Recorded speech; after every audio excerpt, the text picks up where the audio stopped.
Hey everyone, Assalamualaikum. Welcome to my YouTube channel and welcome to my another video. বেশ কয়েক মাস পর আপনাদের মাঝে আমি আমার ইউটিউব চ্যানেলে ভিডিও নিয়ে হাজির হয়ে গেছি। আর ফার্স্টেই বলে নিচ্ছি, যারা এই পর্যন্ত আমার ইউটিউব চ্যানেলটি সাবস্ক্রাইব করেনি, প্লিজ আমার ইউটিউব চ্যানেলটা সাবস্ক্রাইব করে দিবেন। আর আজকের ভিডিওটা লাস্টলি পর্যন্ত দেখার অনুরোধ রইল।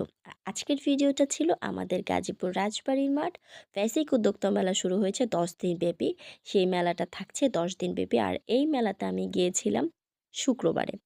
আর এতদিন কাজের প্রেশারের কারণে ভিডিওটা এডিট করা হয়নি, যার কারণে আমি পোস্ট করতে পারিনি। আজকে ফাইনালি আমি আপনাদের জন্য পোস্ট করে দিলাম যে গাজীপুর বেসিক উদ্যোক্তা মেলা শুরু হয়েছে, এবং যারা এখনও যাননি দ্রুত চলে যাবেন, মেলাটা অবশ্যই ঘুরে আসবেন। আর যারা গিয়েছেন অবশ্যই কমেন্ট বক্সে কিন্তু জানাতে ভুলবেন না যে কারা গিয়েছেন। আর শুক্রবারে যাওয়ার কারণে একটা জিনিস ভালো হয়েছে কি, যে সেখানে ওই দিন অনেক সেলিব্রিটিরা গিয়েছিল, যারা নাকি কন্টেন্ট ক্রিয়েশন করে, এই প্রফেশনে আছে। বিগেস্ট কী বলে সেলিব্রিটিরা গিয়েছিল। আমিও যদি একটু শাই ফিল করি, তাদের সাথে কথা হয়েছে, বাট ছবি বা ভিডিও কোনো কিছুই নেওয়া হয়নি। আর এখানে প্রত্যেকটা স্টল আমি ঘুরে দেখছিলাম। এই মেলাটা হচ্ছে বেসিক্যালি মানে যারা হাতে তৈরি প্রোডাক্ট মানে করে থাকে, সেই প্রসঙ্গ নিয়ে এই মেলাটা হয়েছে। এখানে ছিল কুশি কাটা ড্রেস, নকশি কাঁথার কাঁথা, মাটির জিনিসপত্র, অনেক কিছু ছিল। সো সব মিলিয়ে না আমি প্রত্যেকটা স্টল ঘুরে দেখেছিলাম। আর এখানে খাবারের স্টলও ছিল অনেক। আর এই মেলাটাতে ছিল বাচ্চাদের খেলারও অনেক ব্যবস্থা, বাচ্চাদের খেলার অনেক রাইড ছিল। আমি প্রত্যেকটা জিনিসই ঘুরে দেখেছি, আমার তো বেশ ভালো লেগেছে। আর এই জিনিসটা সবথেকে ভালো লেগেছে ভাইরে ভাই, শাড়ি তো কার ভালো না লাগে, বিশেষ করে মেয়েরা তো শাড়ি প্রেমী হয়ে থাকে। আমার শাড়িগুলো এত ভালো লেগেছে। তারপরে ছিল মোস্টলি ফেভারেট এই রুম ডেকোরেশনের স্টলটা। এখানে রুম ডেকোরেশনের অনেক কিছু পাওয়া যাচ্ছিলো, আর প্রত্যেকটা জিনিস এত কুটু এত ভালো লেগেছে।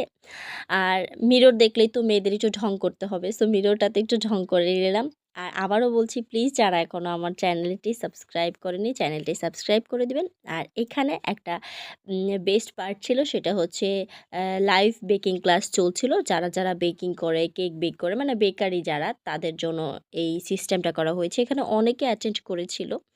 আর আমি মূলত গিয়েছিলাম আমি আমার ফ্রেন্ডকে নিয়ে। আর আমার ফ্রেন্ড একজন বেকার, তো ও ওই ক্লাসটা একটু দেখার জন্য গিয়েছিল আর ঘোরার জন্য গিয়েছিল। সো আমাকেই নিয়ে গেল। ঘুরেও আসা হলো, দেখাও হলো, ওরও কাজ হলো, একটু ঘোরাও হলো। আর এই মেলা থেকে অনেক কিছু পারচেস করেছি। আর বিশেষ করে তো খাবার জিনিসটা বেশিই ট্রাই করা হয়েছে। প্রত্যেকটা জিনিসই ভালো ছিল। আর এই মেলায় যে আমি ফার্স্ট টাইম একটা নতুন কিছু ট্রাই করলাম, সেটা হচ্ছে মাশরুম। এখন আপনারা অনেকেই বলতে পারেন যে মাশরুম এটা নতুন কিছু কি হলো? হ্যাঁ ভাই, এটা আমার জন্য নতুন। এর আগে আমি মাশরুম ট্রাই করিনি। হ্যাঁ, মাশরুম খাওয়া হয়েছে, সেটা হচ্ছে কি যে পিৎজাতে ছিল ওইভাবে, বাট এই যে মাশরুম ফ্রাই, মাশরুম দিয়ে মোমো মেক করা, এই জিনিসটা আমি ফার্স্ট খেয়েছি। আমার কাছে মোটামুটি ভালো লেগেছে, এত অ্যাভারেজই ভালো লেগেনি। তারপরে এই যে ভাজা পোড়ার স্টলটা, এখানে ছিল টিকিয়া, রোল। আমি এখান থেকে চিকেন উইথ ভেজিটেবল রোলটা ট্রাই করেছিলাম। অনেস্টলি রোলটা অনেক ভালো ছিল। আর এখান থেকে একটা নকশি পিঠাও ট্রাই করা হয়েছিল। তো সম্পূর্ণ মেলাটা আমি ঘুরে দেখলাম। এখানে বাটার ছিল, তারপরে এখানে নিমকির স্টল ছিল। আমি কিন্তু নিমকিটা বাসার জন্য নিয়ে নিয়েছিলাম, যেহেতু আমার বাসায় সবাই এই জিনিসটা পছন্দ করে, একটু সন্ধ্যাবেলা হলে একটু কুটুর খাওয়াটা পছন্দ করে। দ্যাটস ওয়াই আমার এখান থেকে নেওয়া। আর পাপোশের দোকান থেকে আমার একটা বড় সাইজের পাপোশটা, মানে কি বলে যে রুমে মানে বিছায়, আমার অনেক পছন্দ হয়েছিল, বাট এত দাম চেয়েছে পরে আর আমার নেওয়া হয়নি।